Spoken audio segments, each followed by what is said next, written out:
Well, hello everyone. This is Dr. Hawk here. I promised you guys earlier I had something to make up for some of the lost time and issues I've been having recently, and if you've no doubt seen from the introduction, I present to you the man himself, Chris Roberts. Hey, everybody. Very nice to be here on Dr. Hawk's show. And it is more than amazing to have you on my show, Mr. Roberts. So thank you very much for taking the time to sit down and talk to me, and maybe we can just go over a few questions and see where we go from there.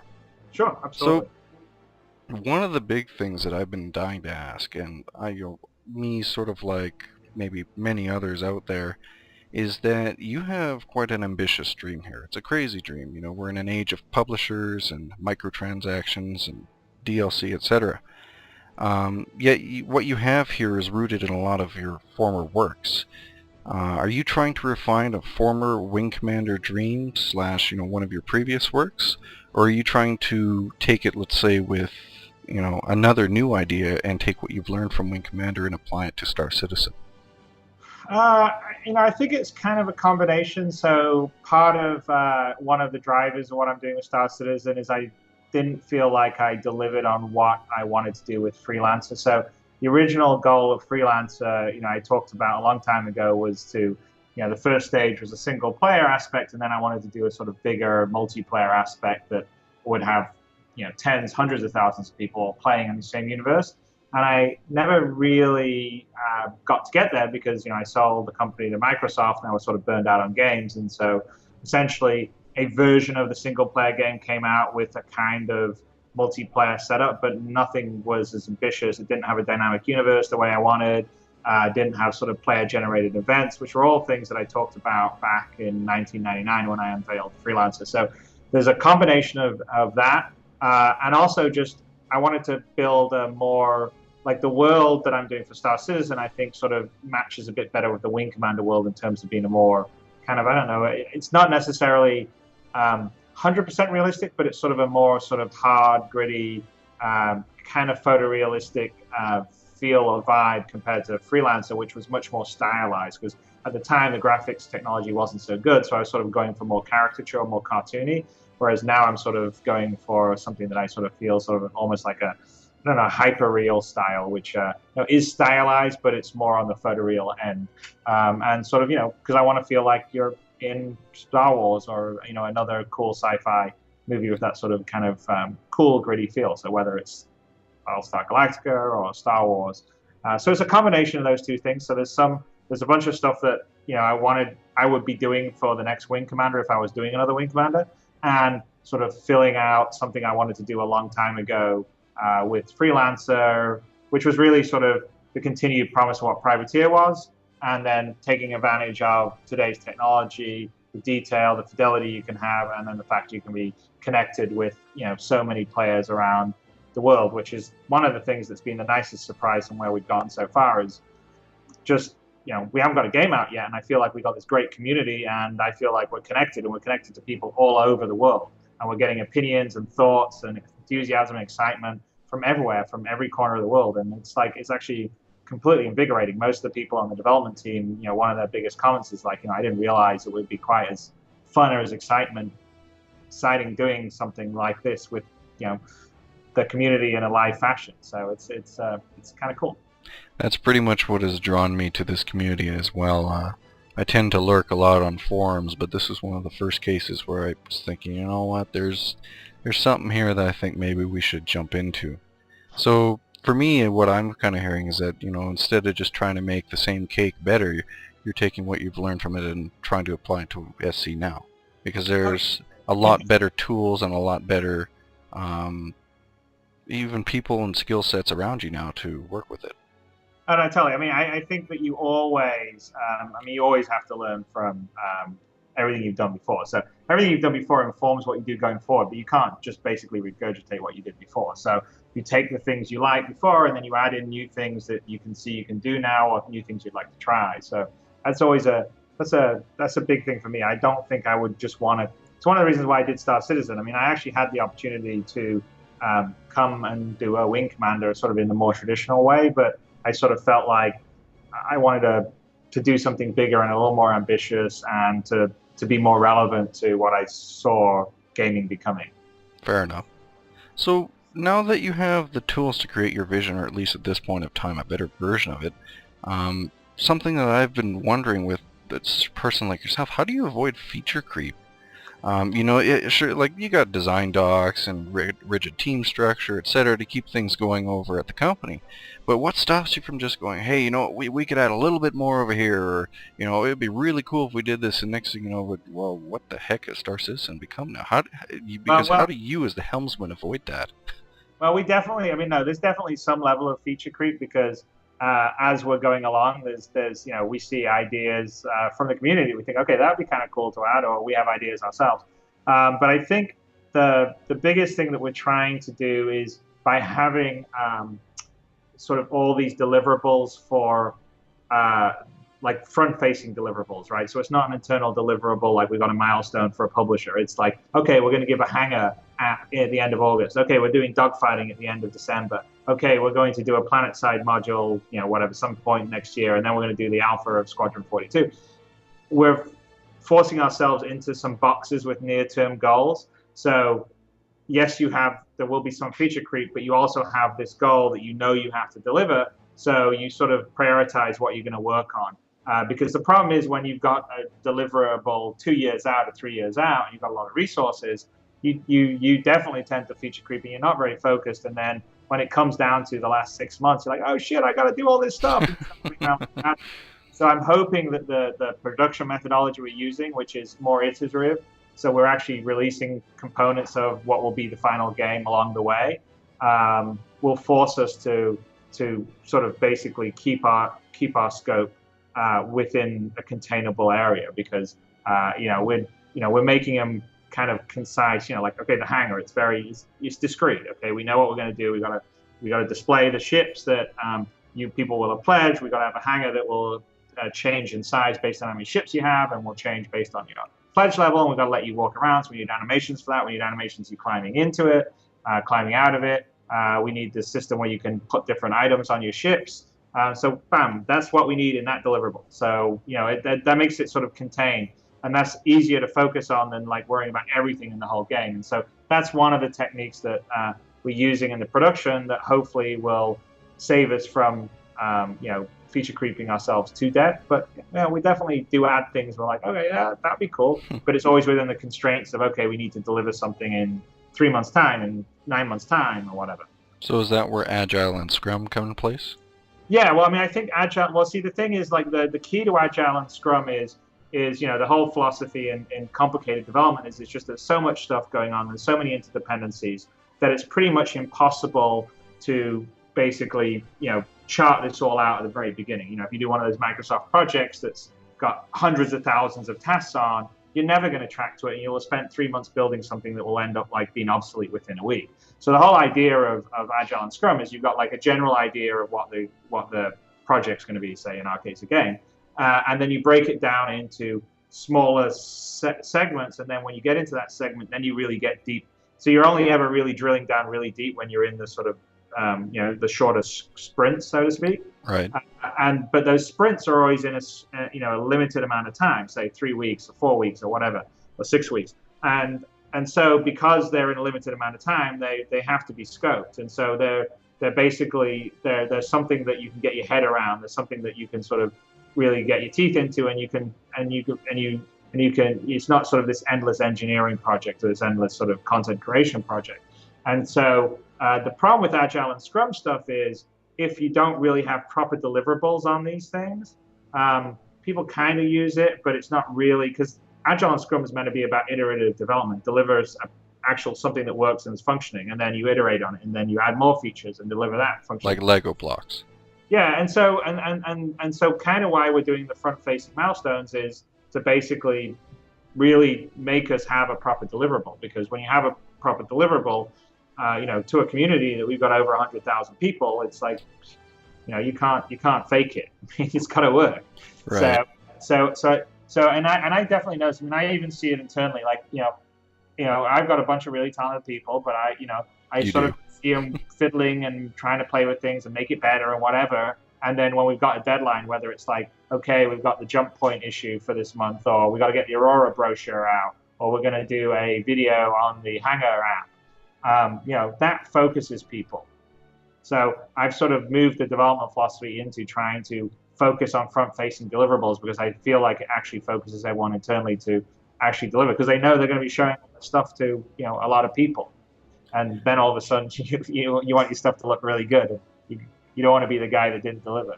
Well, that makes a lot of sense too, because it also gives motivation too. Instead of, like you said, setting a goal 3 years down the line and then wondering what do we do 2 months deadline ahead, you have something you can constantly show people. Like Zane is going to, have probably a lot of praise coming up here soon when we get to see all the work that him and you guys have put onto the website. So that has to be some pretty good motivation just with the snippets that people are saying, hey, this looks great, good job, keep going, we want to see more. No, 100%, definitely. And I actually think from a project morale standpoint, it's actually really great because what happens is all the games I've made before, except for the very first ones when it was just me coding it, I always work with good people. I mean, so the good people, like talented artists, talented programmers, talented sound engineers, talented designers, and they all make my yes, I'm the name on the front of the box, but I couldn't have done it without them. But what happens is in the old way, you basically don't really get to appreciate a lot of the work. And like if you're a concept artist, your work probably never gets appreciated because you do these cool designs that everyone gets excited about, where they basically come into the game models, and by the time you see the final game, you're really just sort of commenting on the final game. And so what I feel like is in the process we're using, the open development process we have now, every member of our team basically gets acknowledgement, gets to be able to show their work to the general public. And in most cases, it's being received really well. And so yeah, that's awesome motivational. Zane, the posts on Zane's sort of design a work in progress from Friday were like there's so many people. Oh my God, Zane, that's so great, that's amazing. The Hangar today on the video, there's a lot of really great positive posts. And so Farah Stefan, who is one of the key artists on that, and Jeff Uret, who was doing some of the programming on it. I mean, they get to read that and go, oh, you know what? I worked to get this thing out, and yeah, people really appreciate it. So I think it's a great motivational tool, and it's something good because what I feel like is a lot of time now the team, certainly for me, come into work and they sort of feel like what they're doing matters because they know that there's all these people out there that love what they're doing and can't wait to see new stuff, and that's so much more motivating than working for a publisher in the old model where you well, you gotta admit, booze and treats helps too. yeah booze and no, but I mean, you feel like you're appreciated.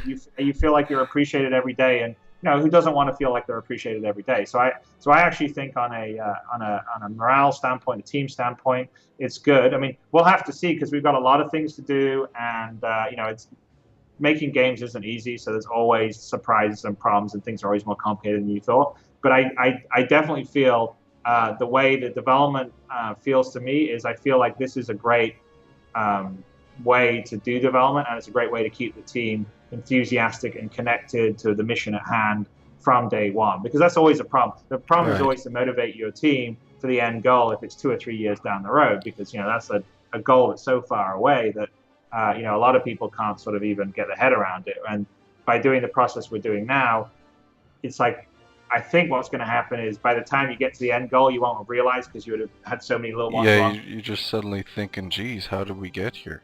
Yeah, and that actually... we ran a marathon. I didn't realize it because you were basically saying, okay, we're running a mile today, we're running a mile tomorrow, that kind of thing. So that brings up another interesting question. You just said it yourself. Making games isn't easy, and a lot of companies out there are trying to use proven methods, and the word innovation is something that, oh God, let us hide under a rock with that. So why is Space Sim, and I'm probably going to get stabbed for this from the chat roll, the fact aside that space games have been your domain, why not try to make another Chris Roberts Call of Duty or something like that, with something that's proven and financially stable, and with people saying, oh hey, a space sim, what are you doing? Even though now everybody's going, oh shit, Chris Roberts is funding a space game. Well, that of course it would work.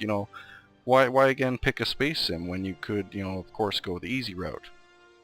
Well, I mean, I think the simple answer is I've never done anything in games or anything else that's been motivated by, okay, this thing's going to make the most money or this thing's going to sell the most units. So I basically, what I when I set out to do a project, so all my game projects, the same reason why I was off doing films is it's what I'm interested in. So I'm essentially building a game I want to play. My big motivation to build it was there just wasn't a game like this around. And I'm like, I don't understand why there isn't this game. I used to make these games. I used to like playing these games, and I Where'd don't they go?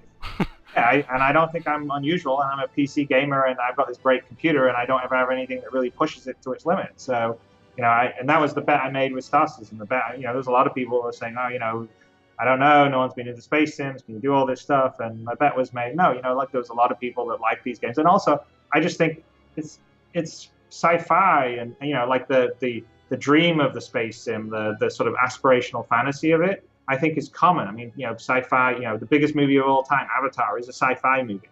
So I Right. don't.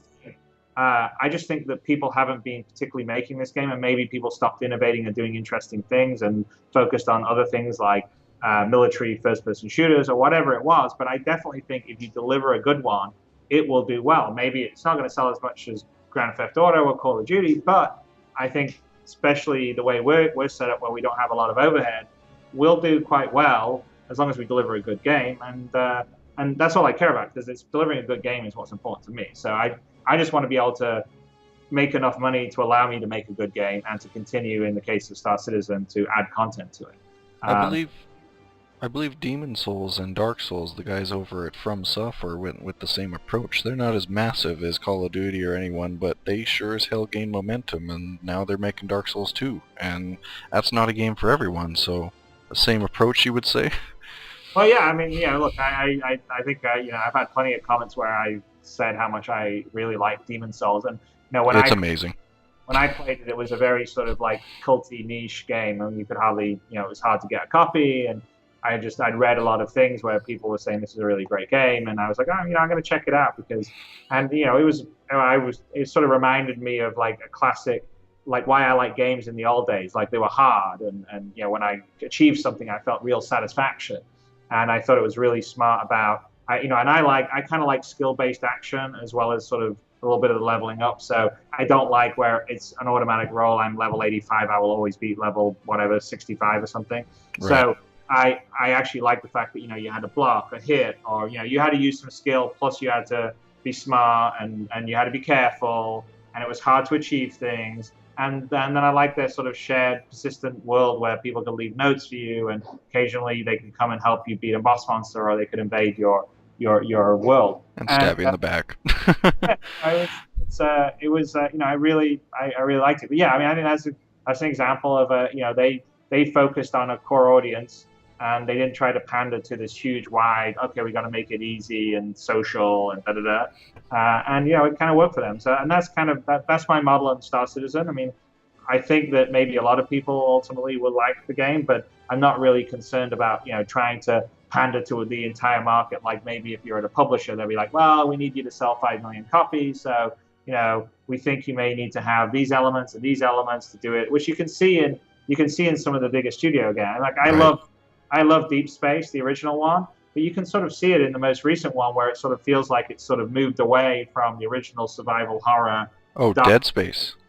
Dead Space to Dead Space Yeah. 3, which has a lot of sort of co-op and action, is much more of a shooter. And that's completely because they're saying, well, we need it to sell 5 million copies because that's what makes sense in the EA world. And my model would be like, no, don't worry about 5 million copies. If we sell 1 million or 2 million, great, that's great, because that's what the original Dead Space did. I think we can do that because we're a small company, and like I said, we don't have a lot of overhead to have to support. Well, given that the Star Citizen community has already taken it up and, people are continuing to pour in, is it your intent to kind of spearhead a new generation since, the current model and publisher is, the general whole of it is something that us gamers and people in general are starting to view going, what the hell is going on here? Are you trying to, be the new generation? I don't know. I'm trying to think of the proper word here. The catalyst, so to speak, for a new generation. There we go. Well, I mean, I wouldn't say per se. I mean, like the way I look at it is that, I mean, I don't think the big blockbuster Call of Duty style games are going away. They're going to exist. They're going to sell their 25 million copies. Well, Um, they're not bad either, but they're yeah, not for everyone.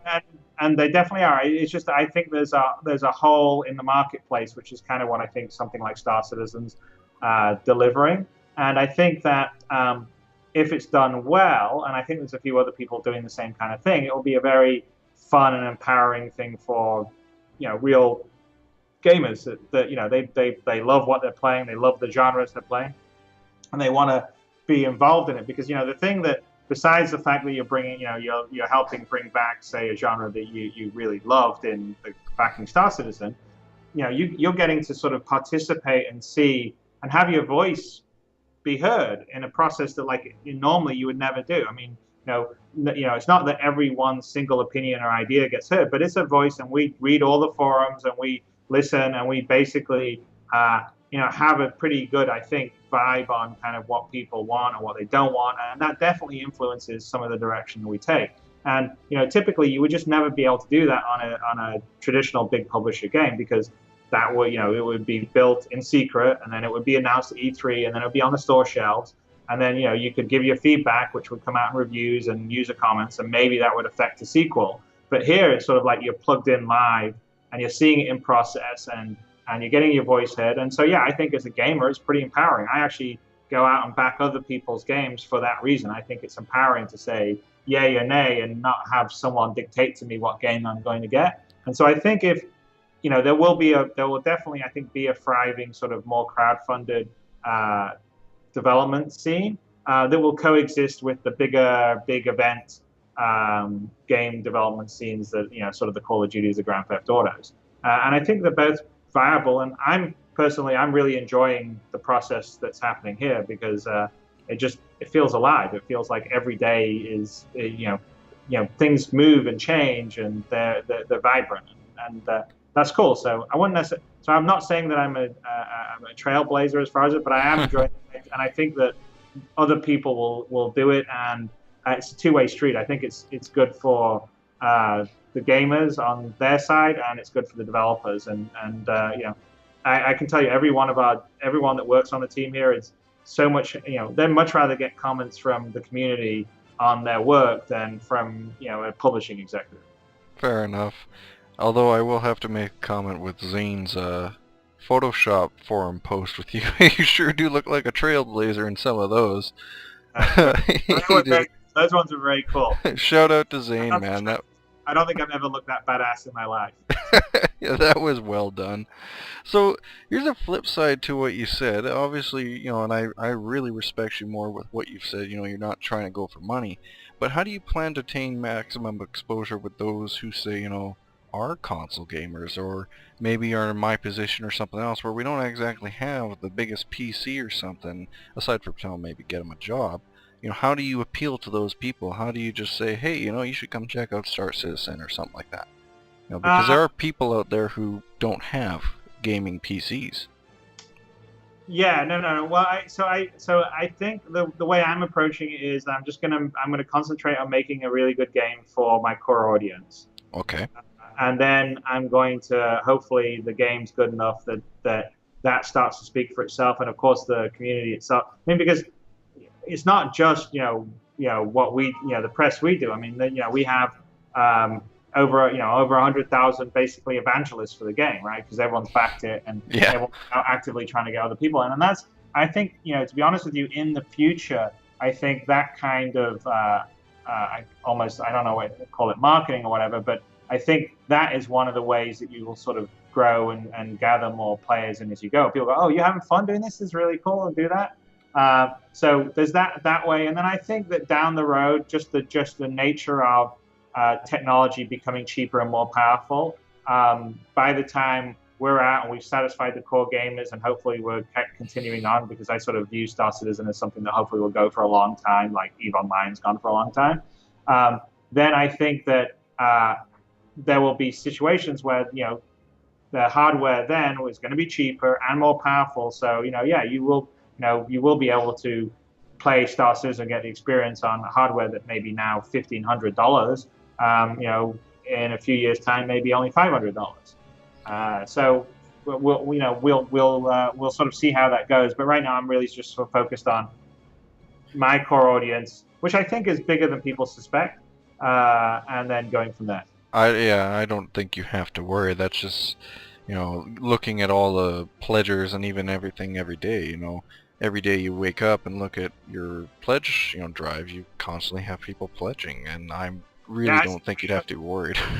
I'm amazed. I mean, I refresh, whatever 3 in the morning, and it's somewhere, some other time somewhere else, and there's people backing it, and and yes, we do have like articles and press, but not all the time. So it definitely has to be people going, hey, I'm really I'm having fun. This is cool. You should check it out. And so, oh, this looks great. I'll join. Oh yeah, that's worth $30 or whatever it would be.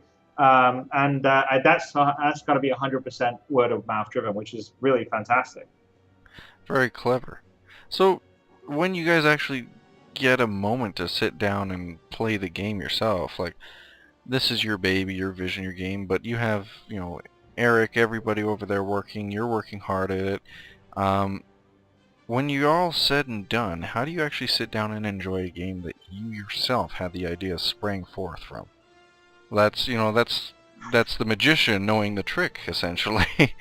Uh, well, you know what? I think this will probably be the game that will be the best for that, because we're basically designing the game as much more of a sandbox and a lot of procedural stuff, and we're really putting a lot of the drama and the content sort of in the hands of the players. So, the reason why, like, as a game creator, you play your own game and it's not maybe so great for you compared to someone else is that you already know what's happening and you know what's going on.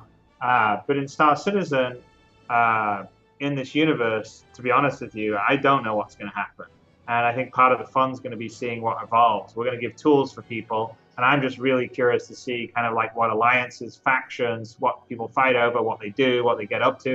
And I'm very confident that I'm going to be completely like floored and surprised by what people do. Like, you just wouldn't expect it. So I think there'll be a lot of emergent behavior coming through it. And so I'm actually really looking forward to getting it all up and running and seeing what comes out of it and playing it. And I think it will be a discovery for me in a way that maybe it wouldn't have been if I was playing a Wing Commander or one of my other games that was a linear single player game.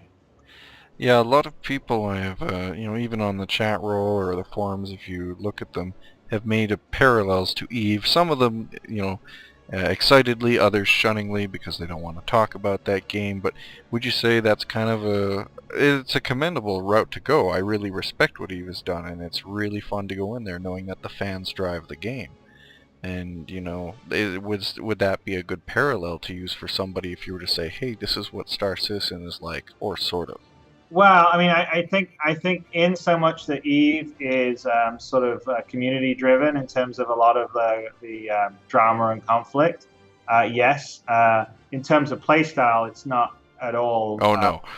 Not like Eve, and that's and for me, that's it's hard for me. I've tried a few times to play Eve and get into Eve, but I sort of find it a little too, standoffish, cerebral for me to really sort of get myself into, because I'm a big sort of immersion person, and being in there and feeling like I'm in the cockpit and walking around the corridors and Eve is a game where you can alt tab and light a cigar and walk away.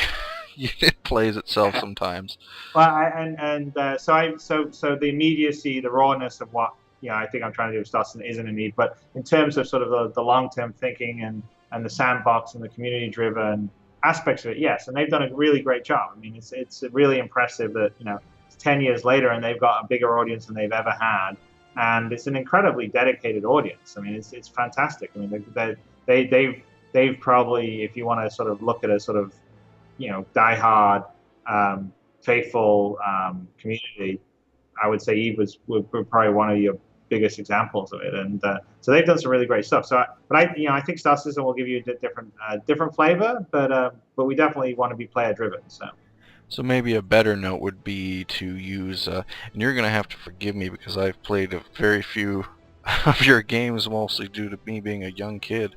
Um, I got to play Privateer recently, and a lot of my buddy was constantly saying, like, think of this, but online, like, movie narrator voice. He was trying to do that. So Right. maybe use that as a proper example for somebody who's just maybe coming into Star Citizen for the first time. Yeah. Privateer, but Well, no, online. yeah. Well, no, it definitely is. I mean, we actually had there was a Privateer Online that was shelved a long time ago back at Origin that was going to happen after Ultima Online, but it's been a goal. I mean, when I built Privateer, the idea of having an open universe you could adventure around was great, but I never felt like we fully fleshed it out. And obviously, being able to play with other players just sort of adds to the sense of a big universe. And so like I said, I'm kind of looking forward to just flying around. I mean, I'm gonna have to have a slightly more powerful ship because everyone's gonna probably try and shoot me down. But Just extra shields, maybe a little invulnerability here or there. yeah, well, Close I'm dra- shooting. I may have a sort of more anonymous ship, but yeah, no, I'm really looking forward to it. I'm kind of curious because it's just always fun to see things and see things unfold. Actually, that's one other thing I was curious about. This is more game-wise. I've been asking industry things. Um, with the in-game physics, you guys mentioned you wanted to do, at least as realistic as possible. If it was fully realistic in space, well, God, that would suck. There would be people flying left, right, and center. You guys plan to use Newtonian physics, or, how exactly do you plan to Yeah, approach that? we use full like Newtonian rigid body physics. I mean, it's in the whole system. I mean, there's a pretty powerful physics system in CryEngine. Yeah, yeah. We have a whole level of stuff on top of it for the spaceship handling and stuff like that. So it's a pretty decent physics simulation, and when the ships rotate, change their orientation, change the velocity, it's all done physically correct. And if you have a bigger, heavier ship with more mass, it's going to have like a higher, moment of inertia, and therefore be sort of slower to move and respond. It'll feel like a bag of worms in space. Yeah, and it will be. So, like having cargo on board will affect your performance envelope. The different items you've outfitted your ship with will affect its performance envelope. So, yeah, there's a whole bunch of things like that. Could you be heavy enough, perhaps, to say establish an orbit around a orbital body, or maybe even suffer from a gravity well? No, I don't necessarily think that heavy. You got to get pretty heavy for that. But no, we wouldn't be that. I mean, even the Bengal carrier, I don't think will be big enough to create its own gravity that you'll find the gravity that you would be able to notice. Let's say in your spaceship. Well, I was saying you orbit other things. If you got heavy enough to have people orbit you, I think you'd be flying a Death Star. Yeah. That's no moon. Well, I again would like to thank you very much for taking the opportunity to talk.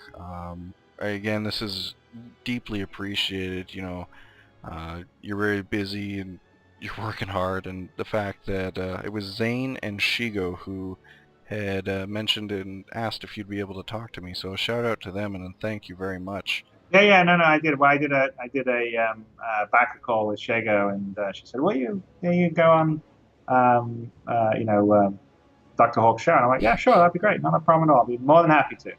I mean, you guys are all, you're the, I wouldn't be sitting here in this office if it wasn't for you and a whole bunch of other people. So, trust me, I've got more than enough time for all of you. More than happy to sit here and do interviews and stuff. Well, everybody, this has been Chris Roberts interviewing Dr. Hawk. I'd like to thank you again, Chris Roberts, and I wish you guys all to take care and fly safe. Okay, all right, awesome. Well, thanks for all you guys listening, and thanks for asking some great questions, Dr. Hawk. All right. Take care, guys. Okay, later.